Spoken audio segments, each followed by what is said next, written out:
Hey everybody, welcome back to All Things Dodgers. My name is Alan Maurice. We're going to be talking about Dodgers postseason starting rotation and also summarizing the Dodgers' recent series against San Diego, so let's get right into it.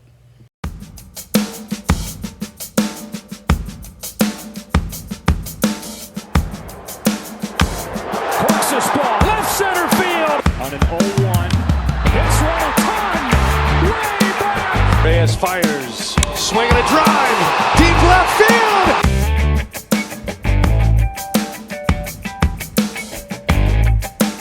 Welcome back again. My name is Alan Maurice. You are watching All Things Dodgers. We've got an exciting episode today, and please subscribe to my channel, like this video, click the notifications bell, and leave a comment down below with your Dodgers questions, concerns, comments, opinions. I'd love to hear from all of you, and so thank you for watching.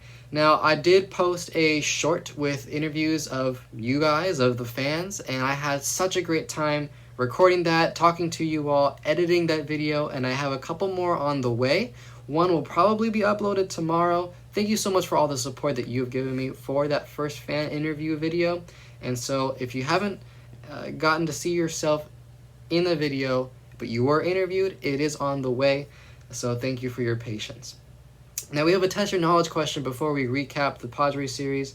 A very quick recap, but before we do that, test your knowledge question. It's Mookie Betts related. He did make history in this series against the Padres, so you gotta recognize that. The question is, which player did Mookie Betts tie for the record of most RBIs in a single season as the leadoff hitter, in the leadoff spot in the lineup, both in American League and National League history?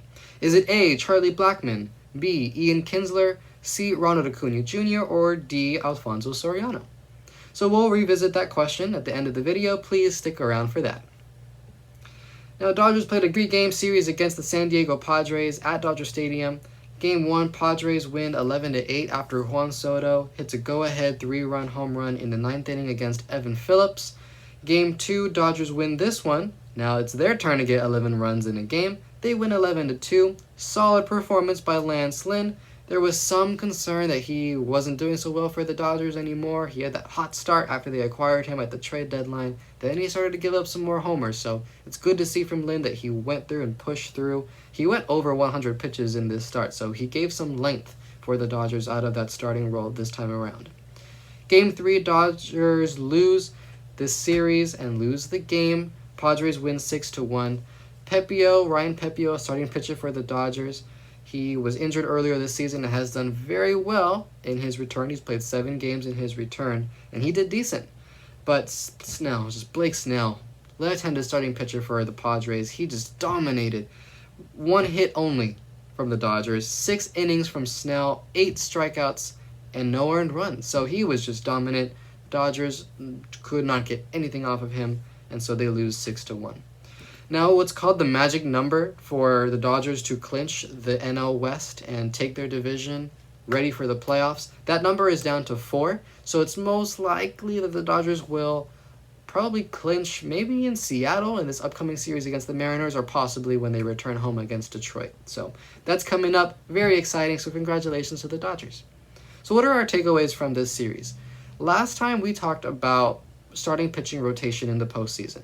We got some disappointing and unfortunate news about Julio Urias being suspended, and he is not traveling with the team. He's not playing with the team.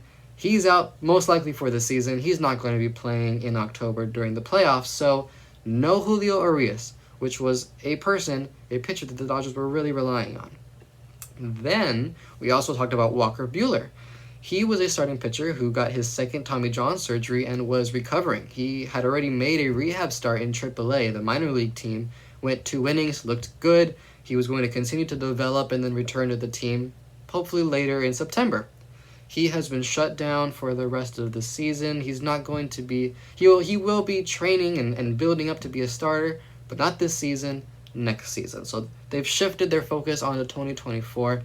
As a fan, this was difficult to read, especially because I was really excited to see Buehler pitch for the Dodgers in high-intensity games in the postseason.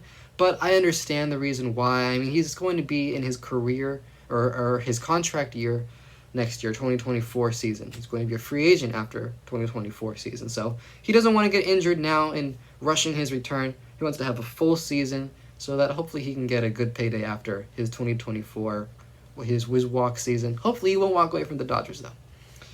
Now, Ryan Pepiot is someone to keep your eye on. Back in Miami, he almost pitched a perfect game. He went very deep into that game with no hits, no walks, just all strikeouts and outs from Ryan Pepiot. So he has looked good in his 7 games back.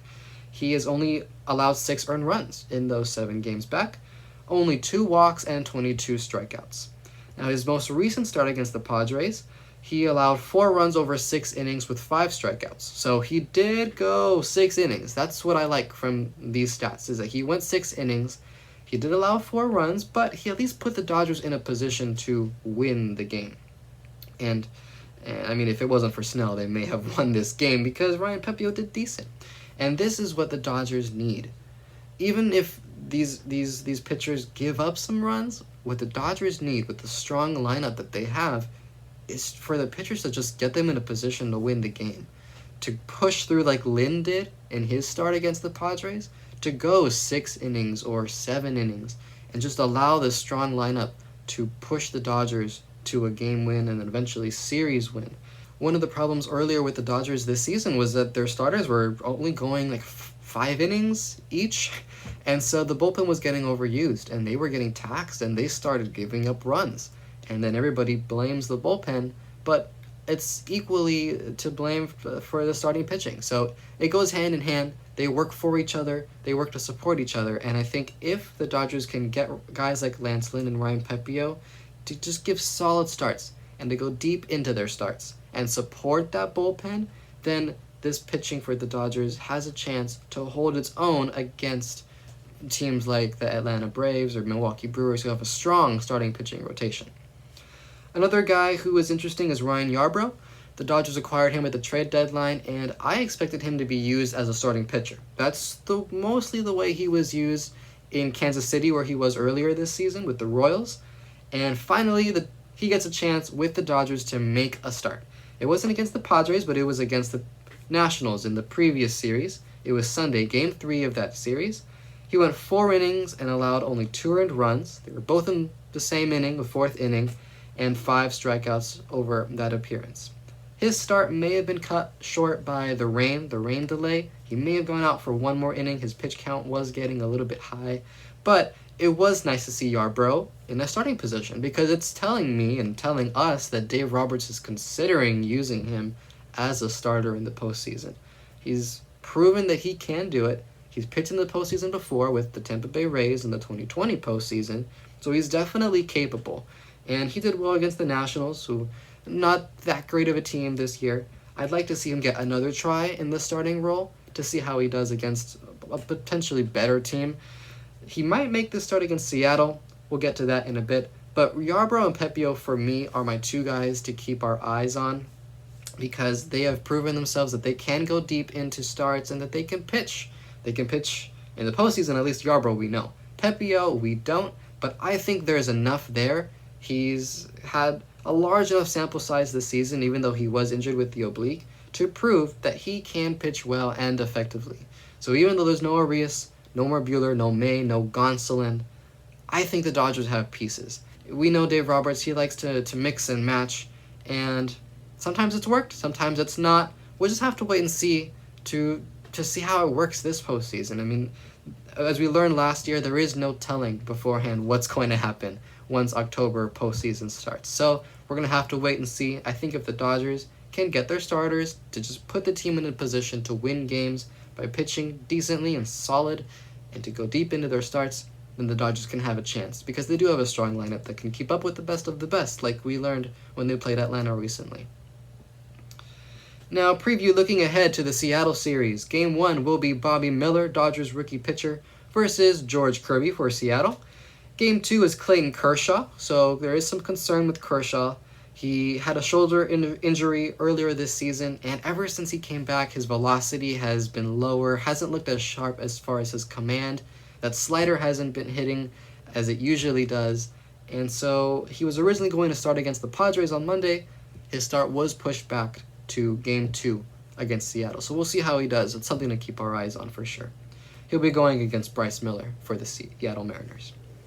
Then Game 3 is TBD, potentially Ryan Yarbrough for the Dodgers versus Logan Gilbert. Well, it's time to revisit our Test Your Knowledge question. Here it is once again. Which player did Mookie Betts tie for most RBIs in a single season as the leadoff hitter in the lineup in both American League and National League history all time? Is it A. Charlie Blackmon, B. Ian Kinsler, C. Ronald Acuna Jr., or D. Alfonso Soriano? The answer is A. Charlie Blackmon. He's the Colorado Rockies right fielder, and he actually made this record in 2017, so pretty recently. That record is for 103 RBIs in a single season. It's now him and Mookie Betts atop that list, atop that record.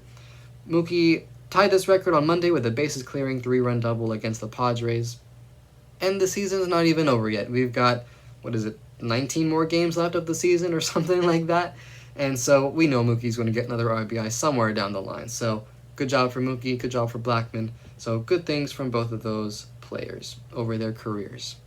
So thank you everybody for watching. Please let me know down in the comments, what are your concerns for the Dodgers? Does it have to do with pitching? Does it have to do with a lineup? What are you excited to see out of them as September wraps up and heading into October? Please let me know. I'd love to hear from you and interact with you down in the comment section below. Please subscribe to my channel, like this video, click the notifications bell as well. Thank you everybody for watching. My name is Alan Maurice. Go Dodgers, and I will see you next time on the next episode of All Things Dodgers.